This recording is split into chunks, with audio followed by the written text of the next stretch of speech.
स्वामिनारायणः साक्षादक्षरपुरुषोत्तमः। सर्वेभ्यः परमां शान्तिम् आनन्दं सुखमर्पयेत्। वसुदेवसुतं देवं कंसचाणूरमर्दनं देवकी परमानन्दं कृष्णं वन्दे जगद्गुरुम्। ॐ अक्षरमहं पुरुषोत्तमदासोऽस्मि।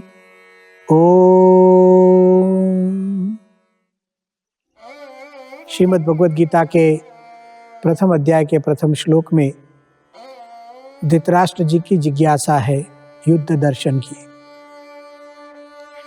द्वितीय श्लोक में संजय धृतराष्ट्र जी को कहते हैं कि दुर्योधन आचार्यम उपसंगम्य द्रोणाचार्य जी के पास जाते हैं। और तृतीय श्लोक में द्रोणाचार्य जी को दुर्योधन जो बात बताते हैं खासकर पांडवों की सेना के विषय में, उसका वर्णन तृतीय श्लोक में हुआ। उसको पांडवों की सेना बड़ी दिखी, महतीम चमुम, उस पर हमने चिंतन किया। अब प्रथम अध्याय के चतुर्थ श्लोक से लेकर 11वें श्लोक तक दुर्योधन द्वारा दोनों सेनाओं का, पांडवों की सेना का और कौरवों की सेना का वर्णन किया गया है, जिसका गीता में उल्लेख किया गया है। उसमें भी दुर्योधन द्वारा प्रथम पांडव सेना का वर्णन होता है और बाद में कौरव सेना का वर्णन।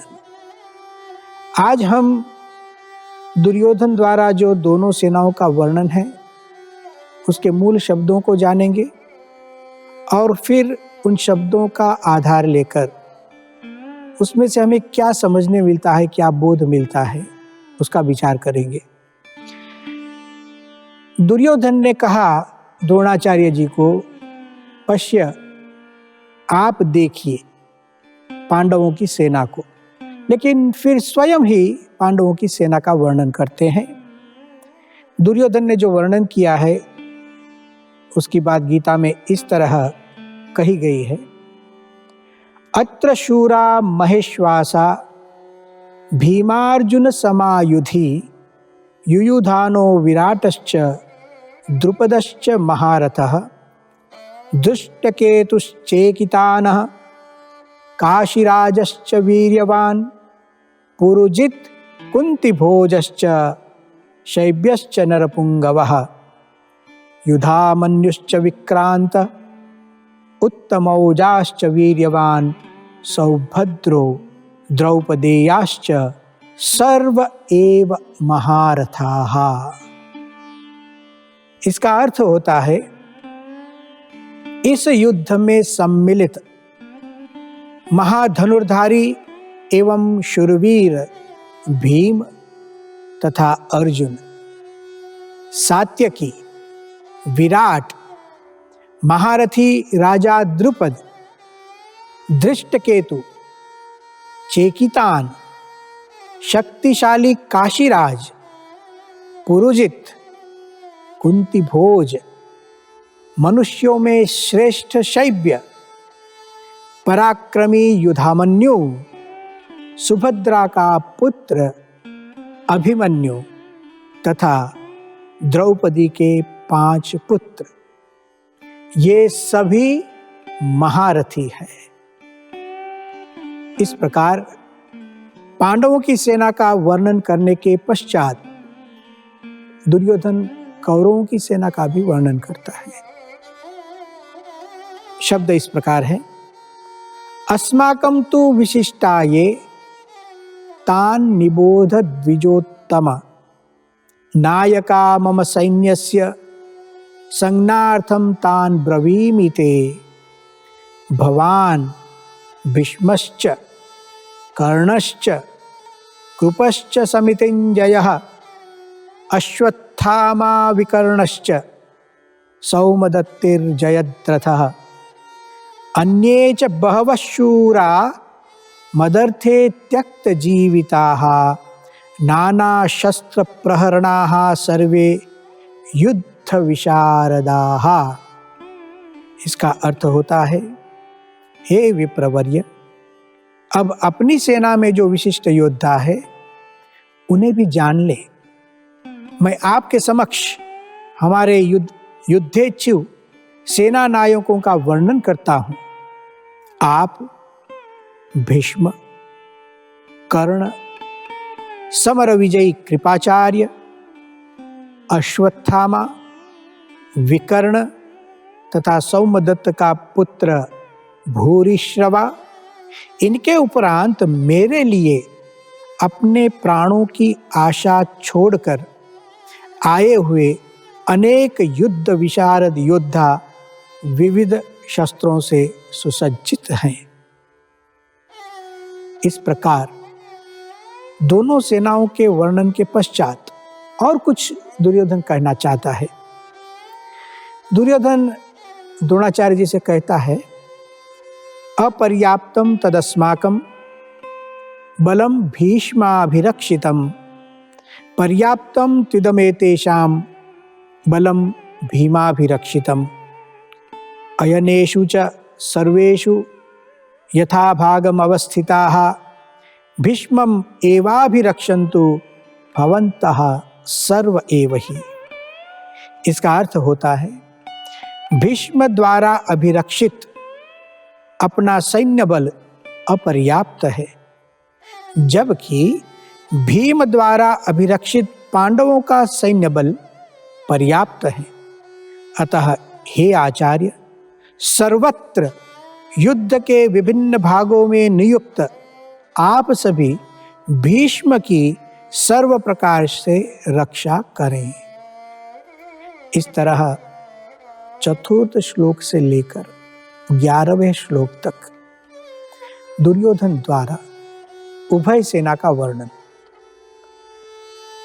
मैं आपसे अनुरोध करना चाहता हूं कि आप भी श्रीमद् भगवद गीता को लेकर इन सब वर्णनों को देखिए।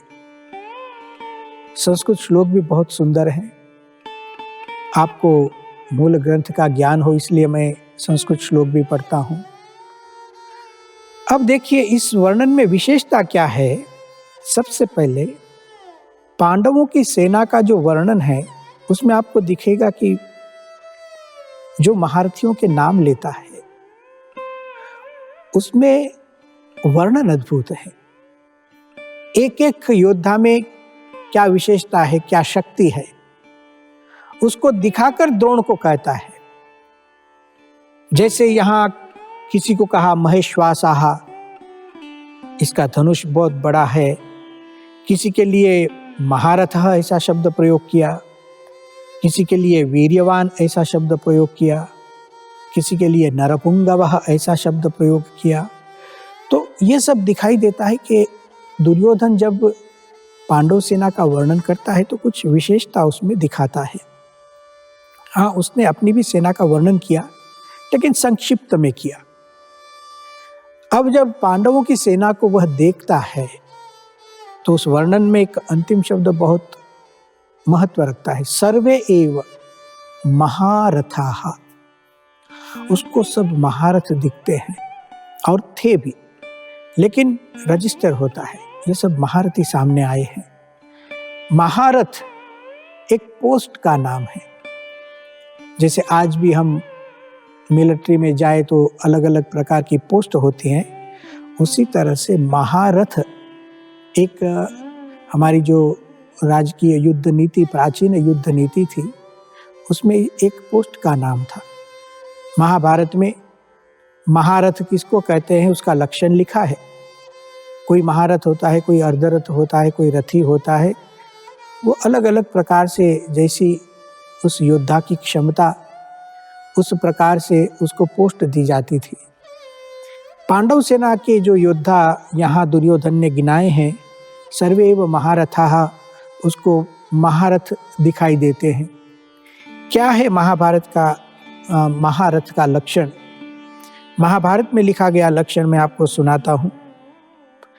एको दश सहस्राणि योधयेद यस्तु धन्विनाम शस्त्र शास्त्र प्रवीणश्च महारथ इति स्मृतः।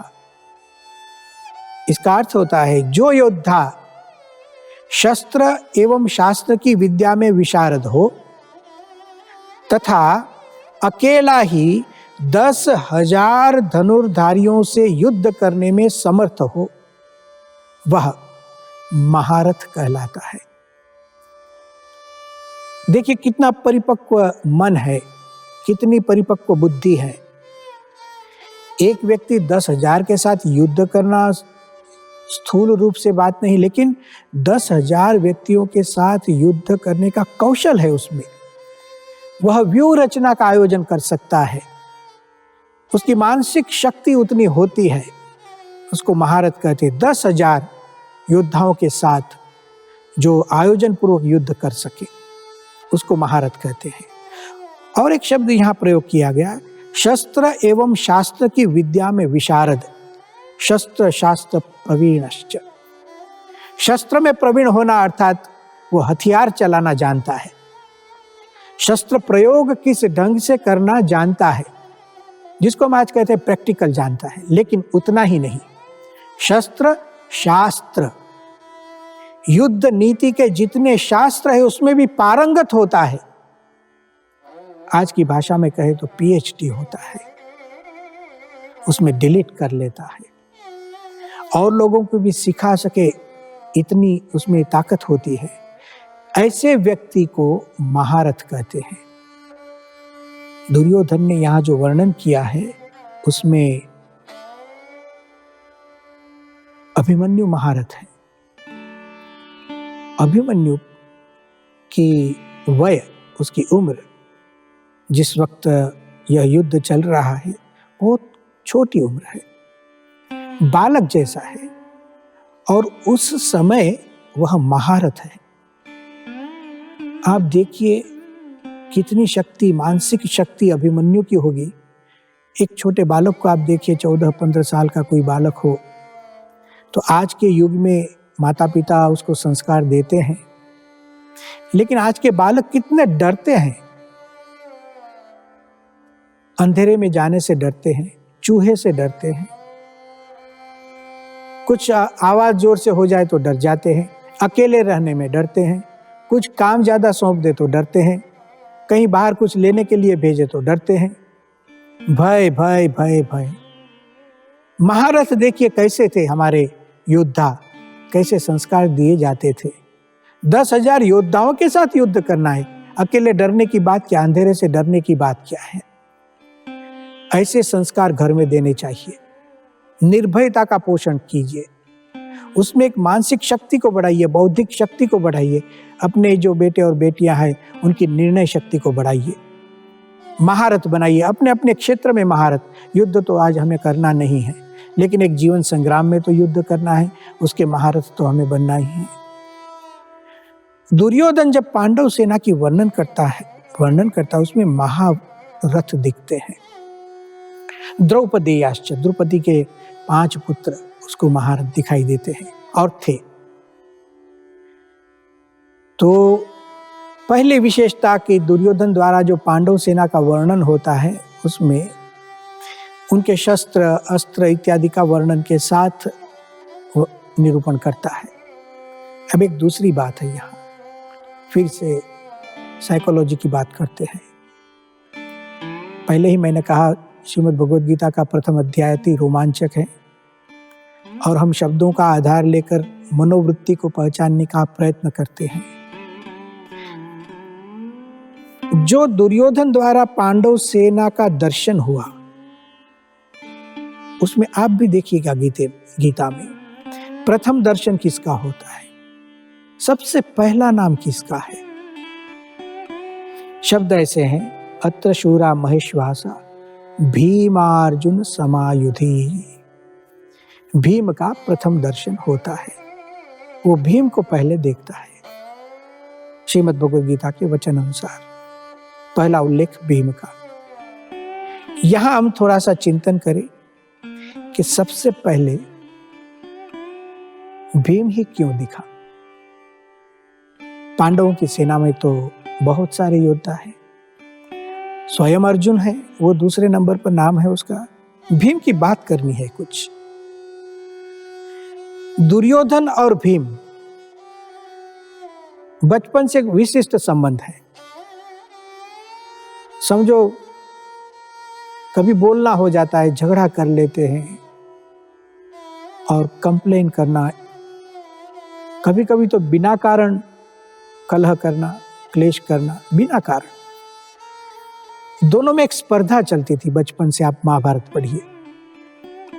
और यहां पर भी उसको पहले भीम दिखता है, उसमें कारण क्या क्या हो सकता है उसका थोड़ा चिंतन करेंगे। खासकर आज युद्ध के मैदान में पहले भीम उसको याद आता है, पहले भीम दिखता है। उसका पहला कारण यह है, उसको मारने के लिए प्रतिज्ञा भीम ने की है, जो हमने पहले जाना। वो जानता है कि भीम एक बार प्रतिज्ञा करता है तो पूरी करता है। हाँ, कदाचित युधिष्ठिर ने कुछ निर्णय किया हो तो उसको आप समझाकर उस निर्णय को बदल सकते हैं। युधिष्ठिर धर्मभीरु है, धर्मनिष्ठ है, उसको धर्मराजा कहते हैं। उसके निर्णय को बदल सकते हैं हम, कुछ इमोशनल बात करके, कुछ अधर्म की बात करके। लेकिन भीम की प्रतिज्ञा को बदलना अशक्य जैसा है, वो दुर्योधन भी मानता है। और भीम ने दुर्योधन को मारने की प्रतिज्ञा की है, और दुर्योधन मानता है कि इसने प्रतिज्ञा की है, अवश्य मुझे मार देगा। यह जो भय है, यह भय ही उसको पांडव सेना में सबसे पहले भीम कहाँ है उसको ढूंढ लेता है। जिस व्यक्ति से हमें सबसे ज्यादा भय होता है, उस व्यक्ति को हम देखते रहते हैं, कहीं वो मुझे मार तो नहीं देगा। दुर्योधन का पहला पक्ष यह है। दूसरी एक बात करते हैं, अद्भुत रोमांचक है और आनंदप्रद भी है। मैंने जैसे कहा बचपन से दोनों का संबंध है। भीम और दुर्योधन दोनों का जन्मदिन एक ही है। समझो वो लोग जन्मदिन बनाएंगे तो एक ही सेलिब्रेशन में दोनों का हो जाएगा। दोनों की बर्थ डेट एक ही है। जिस दिन दुर्योधन का जन्म हुआ उसी दिन भीम का जन्म हुआ। हम कौरवों के जन्म की कथा जानते हैं। गांधारी का गर्भ 100 मटले में बांट कर रखा हुआ था, उसमें से पहला मटला जो पक गया वही दुर्योधन था। अब यहाँ पर दुर्योधन और भीम की जन्म कथा मैं मूल महाभारत आपको सुनाना चाहता हूँ, और फिर हम आएंगे क्यों भीम का प्रथम दर्शन हुआ, उसका गीता के साथ क्या संबंध है। एक रसप्रद इतिहास महाभारत में लिखा, यस्मिन् अहनि दुर्धर्षो जग्ने दुर्योधनस्तदा तस्मिन्नेव महाबाहुर जग्ने भीमोपि वीर्यवान। यस्मिन् अहनि, जिस दिन दुर्योधनः वो उसका जन्म हुआ, तस्मिन्नेव उसी दिन महाबाहु जग्ने भीमोपि वीर्यवान, दोनों का जन्म एक साथ। अब क्या होता है उस वक्त, उसका भी वर्णन लिखा है।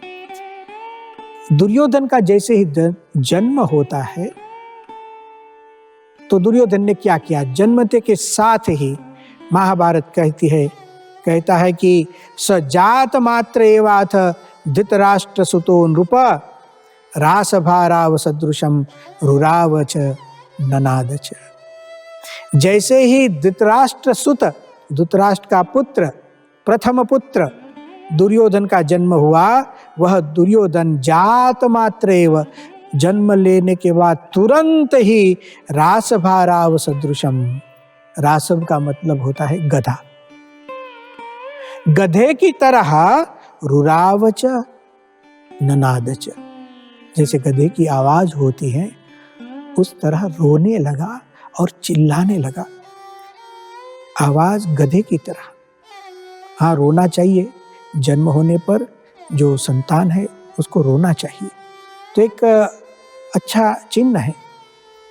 स्वास्थ्य की दृष्टि से अच्छा है। यदि बालक रोता नहीं है जन्म के बाद तो एक चिंता का विषय, रोना चाहिए लेकिन गधे के जैसे नहीं। मनुष्य का जन्म हो तो मनुष्य के जैसे होना चाहिए। यहाँ तो लिखा रास भाराव सदृशम रुरावचन नादच। एक अपशुकन सा लग रहा है। धृतराष्ट्र जी है वहां, उसी वक्त और क्या हुआ, आसपास में क्या हुआ, उसका वर्णन भी यहाँ लिखा है। तम खराहा प्रत्यभाषंत गिद गोमायु वायसाह। तम दुर्योधनम, दुर्योधन तो गधे के जैसे चिल्लाने लगा, रोने लगा, लेकिन उसी वक्त आसपास जितने गधे थे, खराहा इसका भी मतलब होता है गधे, तम खराहा प्रत्यभाषंत, उन्होंने उत्तर दिया। स्वागत है हमारे कुल में, हमारे गर्दभ कुल में, हमारे गधों के कुल में आपका स्वागत है। तम खराहा प्रत्यभाषंत, गधे बोलने लगे। गिद्ध गोमायु वायसाह, गिद्ध बोलने लगे, कौवे चिल्लाने लगे, आवाज करने लगे। सब अपशुकन था, सब अपशुकन था। समझ गए, धृतराष्ट्र समझ गए कि यहाँ कुछ गड़बड़ है। और उसी समय धृतराष्ट्र जी ने पंडितों को बुलाया, ज्योतिषियों को बुलाया, एक सभा की और आयोजन करके बताया कि इसकी कुंडली निकालिए, इसका भविष्य बताइए। सब पंडित लोग बैठे, ग्रह नक्षत्र कुंडली इत्यादि जो कुछ भी जोना देखना होता है देखना शुरू किया, लेकिन सब मौन बैठे रहे। मौन, सभा शून्य हो गई, कोई एक शब्द भी बोल नहीं रहा है, अपने मस्तक झुकाकर बैठे रहे हैं। धृतराष्ट्र जी चिंतित है, समझ गए कुछ अनिष्ट है, इस जातक में, इस बालक में कुछ अनिष्ट है। उन्होंने कहा, ज्योतिषियों को, पंडितों को कहा, हे पंडितों, हे ज्योतिषवर्य विद्वानों, मैं जानता हूं कि आप लोग मुझे क्यों कुछ नहीं कहते हैं। मैं जानता हूं आप इसलिए मुझे नहीं कहते हैं कि आप मन में सोच रहे हैं कि आप जो भी बात इस मेरे पुत्र के बारे में मुझे बताएंगे उसको सुनकर मैं दुखित हो जाऊंगा, ऐसा समझकर आप मुझे नहीं कहते हैं। लेकिन हे पंडित वर्य, आप कहेंगे तो अवश्य मैं कदाचित दुखी हो सकता हूं, लेकिन आप यदि मुझे नहीं कहेंगे तो मैं ज्यादा दुखी हो जाऊंगा। इसलिए कृपा करके मुझे बताइए, इस बालक के बारे में बताइए। किसी की हिम्मत नहीं होती है। और उस वक्त एक वरिष्ठ विद्वान, एक अनुभवी ज्ञाता खड़े होते हैं, जिनका नाम है विदुर जी। विदुर जी ने बहुत अच्छी सलाहें दी है। विदुर जी यहां कहते हैं, एषः दुर्योधनो राजा मधुपिंगल लोचनः न केवलम कुलस्यांतम क्षत्रियांतम करिष्यति। धृतराष्ट्र जी, मेरी जो आप मान सके तो यह जो दुर्योधन है वो केवल कुल का ही नहीं, कुल का तो नाश करेगा ही, लेकिन सब पूरे क्षत्रिय वंश का नाश करे, ऐसा है। एक पुत्र कम होगा तो चलेगा, कहाँ इशारा है देखिए। त्यजेत शतम एकोनम अप्यस्तु पुत्राणाम ते महीपते त्यज एनम एकम शांतिम चेत कुलस्य इच्छसि। यदि आप कुल की शांति चाहते हैं, इस एक को छोड़ दीजिए। और फिर कहते हैं, त्यजेद एकम कुलस्यार्थे ग्रामस्यार्थे कुलम त्यजेत ग्रामम जनपदस्यार्थे आत्मार्थम पृथ्वीम त्यजेत। आप यदि शांति चाहते हैं तो इस दुर्योधन को छोड़ दीजिए। दुर्योधन के जन्मदिन ही उसको मारने की बात होती है। मुझे पता नहीं भारतवर्ष में कितने लोगों के जन्मदिन पर ही उसके मारने की बात हुई होगी। बहुत रसप्रद बात है, और भी बहुत बातें हैं, इसके बाद के व्याख्यान में करेंगे।